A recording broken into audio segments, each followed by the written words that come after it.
Meus irmãos, graça e paz, sejam todos bem-vindos ao nosso estudo de soteriologia, doutrina da salvação. O que é soteriologia? Soteriologia é a área da teologia que estuda a salvação. Como Deus salva, por que salva, de como somos salvos, para que somos salvos. É o coração do Evangelho. Sim, é uma doutrina essencial e cristocêntrica para que todos nós cristãos venhamos conhecer. Sotéria. A palavra salvação, ela tem a sua origem no grego, que é sotéria. Nós temos aqui sotéria, salvação, libertação, preservação ou segurança. Aqui em seus caracteres em grego, nós temos o sigma, ômega, tau, eta, o rho, iota e o alfa, sotéria. E logo abaixo nós temos soter, salvador, preservador, libertador. Além da salvação vir da sua raiz etimológica da palavra sotéria, também nós temos a palavra sozo, que significa o verbo salvar, resgatar ou curar. Sozo. E também nós temos a palavra logos, palavra. Aí nós temos soteriologia. Amém? Nós temos aqui algumas referências bíblicas em grego. Romanos 1,16 está escrito assim: Olgar, epais chronomai, to eugelio, dunamis gar, tel, estim, eis, sotéria. Aí, em Romanos 1,16, nós temos a palavra salvação sotéria. Outra referência bíblica. Efésios capítulo 2, versículo 8.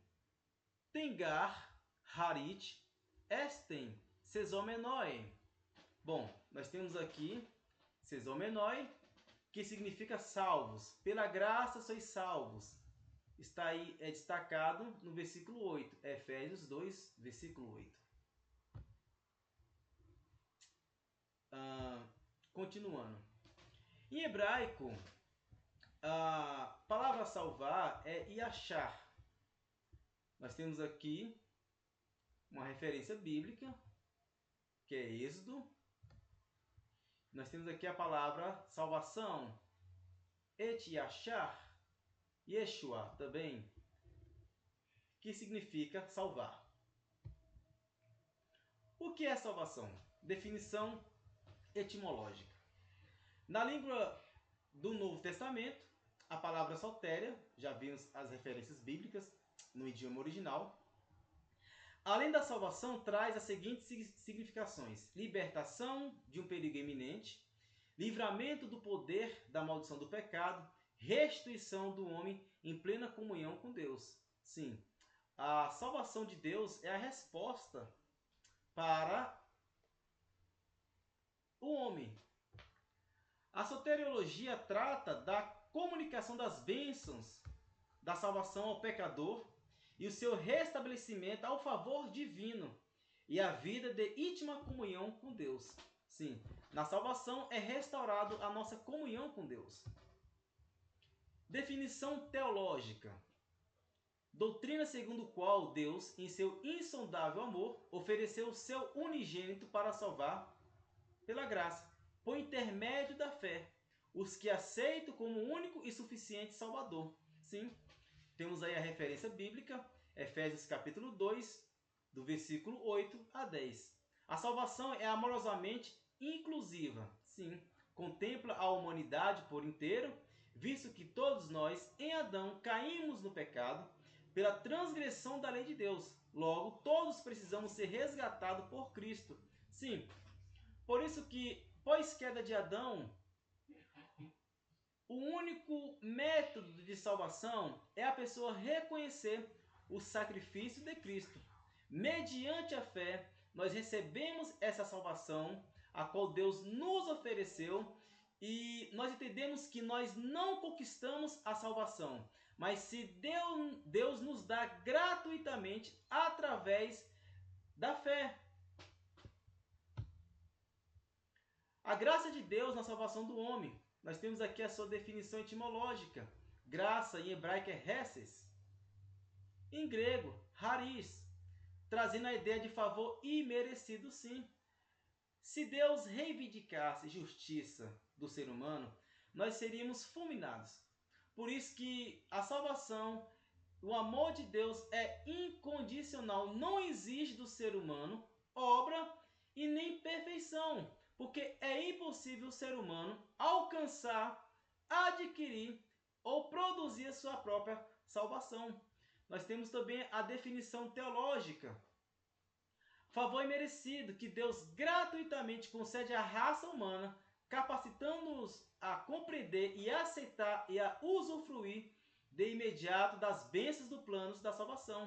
Efésios capítulo 2, versículo 8 a 9. Justamente, é tudo através da graça. E a Bíblia fala que pela graça sois salvos mediante a fé. É pela fé, é graça. Aqui em Efésios, no capítulo 2, no versículo 8 está escrito: pois pela graça sois salvos por meio da fé. Então a fé, ela é a ponte que me leva aos méritos da cruz de Cristo. A fé, ela não é a base meritória para a minha salvação, mas a fé é a ponte que me leva aos méritos da cruz de Cristo. Por isso que pela graça sois salvos mediante a fé. Mediante, ou seja, a fé é a ponte que me leva à cruz de Cristo. E quando nós reconhecemos a Cristo, nós nos submetemos aos méritos da cruz de Cristo. Quando nós reconhecemos ao Salvador, nós nos colocamos no lugar de réu convicto. Nós reconhecemos a nossa situação espiritual, a qual nós estávamos debaixo da ira de Deus. Por isso que é mediante a fé. Não é obras, não é esforço. O ser humano está incapacitado de se auto-regenerar, de se justificar. É somente pela graça de Deus. A graça, ela anula o esforço humano. O objetivo da graça de Deus, a graça tem por objetivo salvar o homem da condenação do pecado. Sim, o salário do pecado é a morte. E a graça, o sacrifício de Cristo, nos livra da condenação eterna. Sem Cristo, a humanidade estaria perdida. Sem Cristo, a humanidade é como um caminhão descendo a ladeira sem freio. E Cristo veio resgatando a humanidade mediante o seu sacrifício, porque o sacrifício de Cristo aplacou a ira de Deus na cruz. A ira de Deus foi apagada, foi instigada na cruz do madeiro. Fato é que nós éramos devedor, nós não estávamos em comunhão com Deus, e Jesus morrendo aplaca essa ira que Deus tinha sobre a humanidade, e assim é restabelecida a nossa comunhão com Deus. 2. Restringir a ação deste, levando o ser humano a viver nas regiões celestiais. Sim, nós já estamos inseridos no reino de Deus. Jesus falou: o reino de Deus está no meio de vós. Romanos capítulo 2, aqui no versículo, Romanos capítulo 5, versículo 2 está escrito: sendo, pois, justificado pela fé, temos paz com Deus. Olha só, a nossa comunhão foi estabelecida pela fé,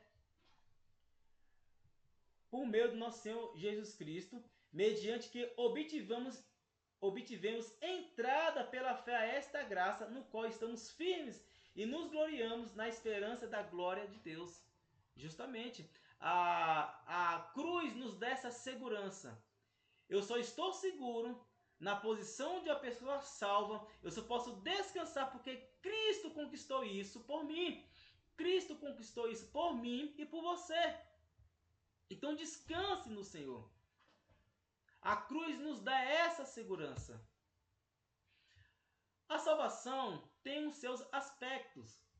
Nós temos aí a eleição, predestinação, regeneração, justificação e santificação. Primeiro aspecto, a eleição, em grego, eklogē. refere-se à escolha feita por Deus em Cristo de um povo para si. Bom, por mais que a salvação é pela fé, a salvação foi planejada antes da fundação do mundo. Antes da fundação do mundo, a Bíblia fala que Deus nos elegeu. Efésios capítulo 2, versículo 3 e 4. Bendito seja o Deus e Pai de nosso Senhor Jesus Cristo, o qual nos abençoou em todas as bênçãos espirituais nas regiões celestiais em Cristo. Versículo 4. Pois nos elegeu nele antes da fundação do mundo, para sermos santos e irrepreensíveis diante dele em amor. Sim, houve uma eleição antes da fundação do mundo. Então a salvação é algo planejado. Deus elege e vai predestinar o seu povo, mas Deus elege, predestina e dá os meios para que os seus eleitos venham alcançar essa salvação, que é a fé e a cruz de Cristo. A doutrina da eleição abarca as seguintes verdades. A eleição é feita em Cristo, sim. A eleição é feita em Cristo. Aí em Efésios, capítulo 1, versículo 7, está escrito: nele temos a redenção pelo seu sangue, a remissão dos pecados, segundo as riquezas da sua graça. Olha só, a eleição e predestinação leva os filhos de Deus a reconhecer a cruz de Cristo. A eleição e predestinação não exclui a evangelização, porque todos pecaram e destituídos estão da glória de Deus. Todos nascem numa condição pecaminosa de culpa herdada do nosso primeiro pai, que foi Adão, porque a culpa de Adão recaiu sobre toda a humanidade, mas a eleição e a predestinação nos leva a reconhecer a cruz de Cristo através da pregação do Evangelho. Eleição e predestinação não exclui a evangelização. É isso que muitos arminianos ainda não entenderam. Nós temos que evangelizar, mesmo que Deus elegeu e predestinou. E por que nós temos que evangelizar? Porque todos nasceram na mesma condição espiritual. Aí Efésios capítulo 2, versículo 1 fala: ele nos vivificou estando vós mortos nos vossos delitos e pecados. Olha só, todos nós estávamos mortos em nossos delitos e pecados. Por isso nós temos que evangelizar. Ao tópico 2, a eleição em Cristo é coletiva. A eleição de um povo, sim. Tópico 3, a eleição coletiva é para a salvação. Sim, justamente. Continuando. Aí nós temos a predestinação. Deus, de modo prévio, destinou os nossos caminhos através dos seus decretos, porque o que é o decreto de Deus? É o seu conhecimento simultâneo. Deus, ele sabe. Deus, ele decreta, governa o universo, decreta tudo que há de acontecer, porque no decreto de Deus não tem variação, não tem erro. Algo que Deus decretou, algo que Deus estabeleceu, há de se cumprir. Por isso que ele predestina, ele elege e predestina para que as pessoas venham, para que os eleitos venham andar no caminho a qual ele preparou de antemão. Efésios capítulo 2, versículo 10 está escrito assim: pois somos feitura sua, criados em Cristo para as boas obras, os quais Deus preparou que andássemos nelas. Ou seja, Deus preparou as boas obras de antemão para que nós venhamos andar nessas boas obras. Então a eleição e a predestinação, se uma pessoa é eleita e predestinada, ela vai andar nas boas obras. Aí em Efésios capítulo 2, capítulo 1, versículo 4 está escrito: pois nos elegeu nele antes da fundação do mundo para sermos santos e irrepreensíveis diante dele em amor. Então a santificação, a minha boa conduta, a minha vida piedosa, o meu temor a Deus é a testificação da minha eleição e predestinação. Porque Deus não só elegeu e predestinou, mas também nos deu o meio para a salvação, que foi a fé e a cruz de Cristo. Amém? E aí nós temos a regeneração, nós temos a sua definição etimológica. A palavra regeneração significa gerar de novo, nascer de novo. Deus falou isso para Nicodemos, é necessário vos nascer de novo, passar pelo novo nascimento, né? Nascer de novo, ser uma nova criatura, porque a regeneração é um ato exclusivo de Deus através do Espírito Santo. Para que nós venhamos entender isso, nós temos que lembrar que Deus ele planejou a salvação, Cristo executa, o Espírito Santo aplica essa salvação de forma subjetiva em nossas vidas. Aqui em 2 Coríntios capítulo 5, versículo 17 está escrito: portanto, se alguém está em Cristo, nova criatura e as coisas velhas já se passaram e tudo se fez novo. E tudo isso provém de Deus que nos reconciliou consigo, mesmo por Jesus Cristo, e nos deu o ministério da reconciliação. Então, nesse momento que nós recebemos o Evangelho, nós passamos pelo processo de conversão, nós somos justificados, nós somos santificados e regenerados. E aí nós podemos observar que a salvação ela tem 3 tempos: passado, presente e futuro. Por quê? No passado é a justificação. Deus te justificou, que é um ato judicial a qual Deus tira a sua condenação através de Cristo Jesus. É um ato no passado e feito fora do ser humano. Aí vem a santificação, que é tempo presente, porque se você é salvo agora, você vai se santificar, você começa a praticar frutos de justiça, ou seja, a salvação no tempo passado, da justificação no tempo presente e agora na santificação. E nós vamos agora até a glorificação, porque eu sou regenerado. Ou seja, se eu sou regenerado, eu não vou ter desejo, ânsia para pecar, mas vou ter nojinho do pecado, porque eu nasci de novo, eu sou santificado e regenerado para praticar as boas obras. E as boas obras só é o sinete da minha salvação, porque a salvação é pela graça mediante a fé. Aí no tópico 2, definição teológica: a regeneração é a obra fundamental e instantânea de Deus que concede ao pecador uma nova vida espiritual. Sim, você sai da morte para a vida. É a natureza divina operando no crente por intermédio da ação do Espírito Santo. 3. A necessidade da regeneração. É necessário para se entrar no céu, sim. Evangelho de João 3. É o diálogo de Jesus com Nicodemos. É necessário que vos nascer de novo. Temos que nascer de novo. Aqui em Evangelho de João, capítulo 3, Jesus falou: em verdade, verdade vos digo, quem não nascer de novo não pode ver o reino de Deus. Ou seja, para que o ser humano venha estar inserido no reino de Deus, é necessário que ele venha nascer de novo. A velha criatura é mortificada, é destruída na cruz do Calvário.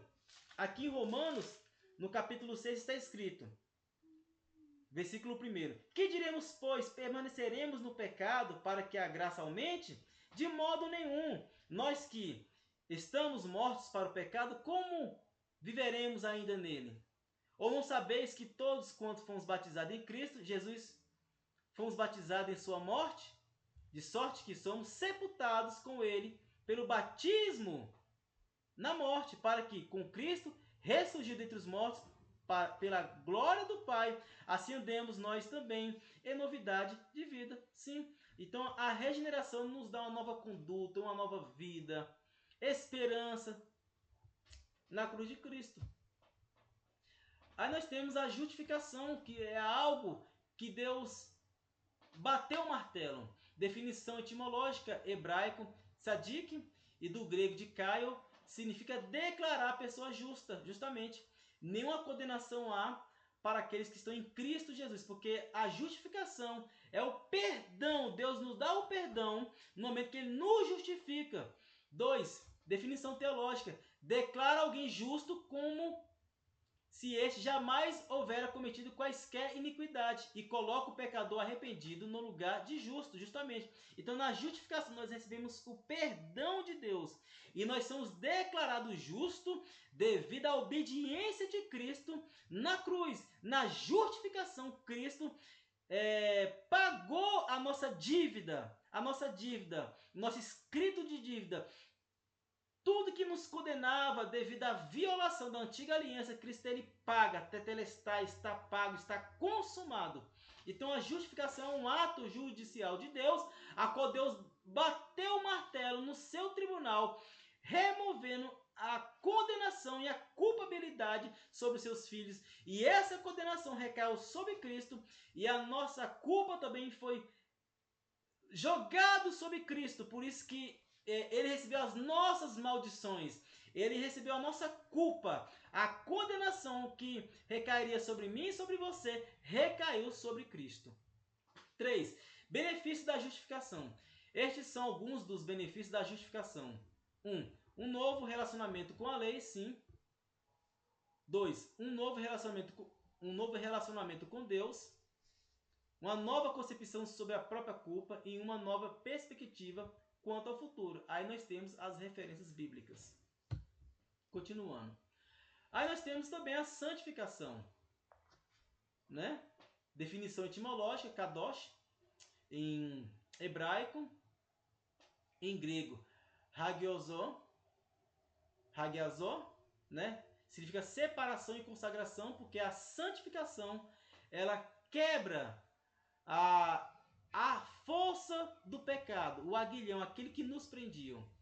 Definição teológica: a santificação leva o crente a separar-se do mundo, de sua filosofia de vida e de suas vis concupiscências, a fim de consagrar-se totalmente a Deus a serviço de seu reino. Sim, se você passou pela regeneração, você nasceu de novo. Se nasceu de novo, agora você vai se santificar. É um processo. 3. A santificação é um processo. Se a regeneração é um ato instantâneo, através do Espírito Santo, a santificação é um processo, através do qual o homem continuamente torna-se, pela ação do Espírito Santo, santo, mais parecido com Deus. Justamente na santificação nós cooperamos, nós somos ativos. Na regeneração, justificação, nós somos passivos. Só Deus nos justifica e só Deus, através do Espírito Santo, pode nos regenerar. Mas na santificação, o Espírito vem na nossa vida, nos santifica, mas nós podemos agora cooperar nos santificando. Então na santificação nós cooperamos. Quando eu afirmo que nós cooperamos na santificação, eu não estou afirmando que eu estou sendo salvo porque eu estou me santificando, não. Eu me santifico porque eu estou salvo. Não me santifico para me salvar. Me santifico porque eu já estou salvo em Cristo, porque eu fui justificado pela cruz de Cristo. Finalizando, o propósito da santificação: levar o homem a identificar-se com seu Criador. Nós temos aí as referências bíblicas. 5. Os meios da santificação. Esses são os meios através dos quais Deus opera em nós a santificação. Palavra, o sangue de Cristo de forma expiatória, né? Quando o sangue foi derramado, nós somos regenerados. Então o Espírito Santo ele vem nessa comunicação substancial com o nosso ser, o todo do homem, corpo e alma e espírito, e nos santificam para que nós venhamos honrar a Deus em espírito e em verdade. Aqui em Tessalonicenses, 1 Tessalonicenses, capítulo 5, versículo 23, está escrito: o mesmo Deus de paz vos santifique completamente. Em todo o vosso espírito, alma e corpo seja plenamente conservado, irrepreensíveis para a vida de nosso Senhor Jesus Cristo. Então o Espírito Santo, de forma subjetiva, vem em nossa vida, nos regenera e nos santifica, e também nós agora podemos cooperar na santificação. Amém? Então, espero vocês até o próximo vídeo. Que Deus possa vos abençoar, em nome de Cristo Jesus.